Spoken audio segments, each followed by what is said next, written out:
So imagine you sit down to use your computer, right? Oh, Keyboard, mouse, monitors are yeah. all right there on your desk. But the actual tower is, well, it's locked in a vault like 3 football fields away. Right, yeah, completely out of sight. Exactly. Mm. And today we are doing a deep dive into a really specific piece of commercial AV gear. It's the Smart-AVI SFXPRO-2P-TX-S. Which is quite a mouthful. I mean, It really is.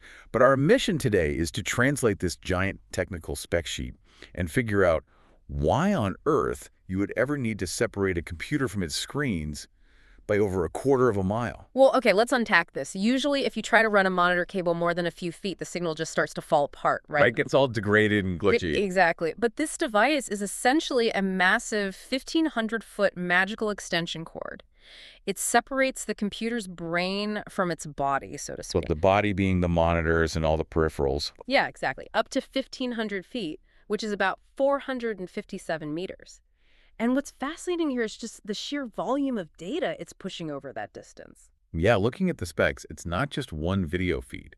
It supports dual high-definition DVI-D monitors, stereo audio, standard USB, and even RS-232 data. Right, which is that older serial connection you usually see for heavy industrial machine controls. Which is a huge clue about who this is actually for. Definitely. And it maintains top-tier signal quality for all of those connections at once.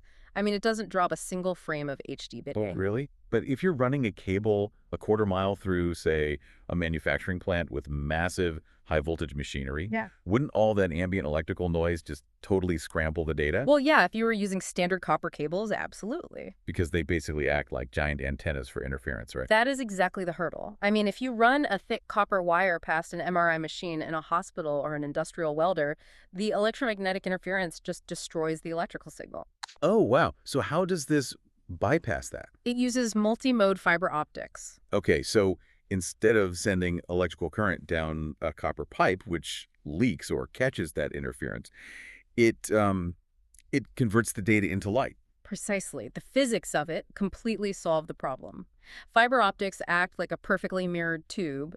The data just bounces down the line as pulses of light. And electrical noise fundamentally cannot interfere with light. Right. It acts like this invisible shield, completely isolating your sensitive computing gear from whatever harsh environment the screens are actually sitting in. That is wild.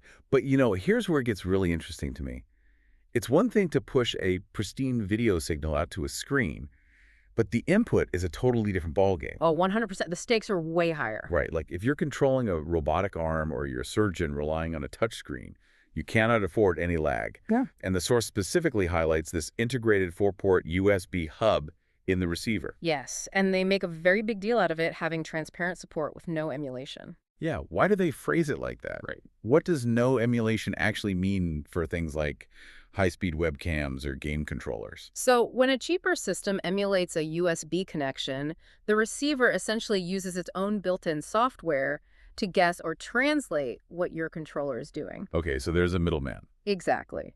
And that translation process takes processing time. That inevitably causes input lag. So emulation forces a software middleman into the conversation, which just slows everything down. Right. And if we connect this to the bigger picture, in mission-critical environments, a middleman is a huge liability. So transparent just means It means true plug-and-play. There is no software guessing.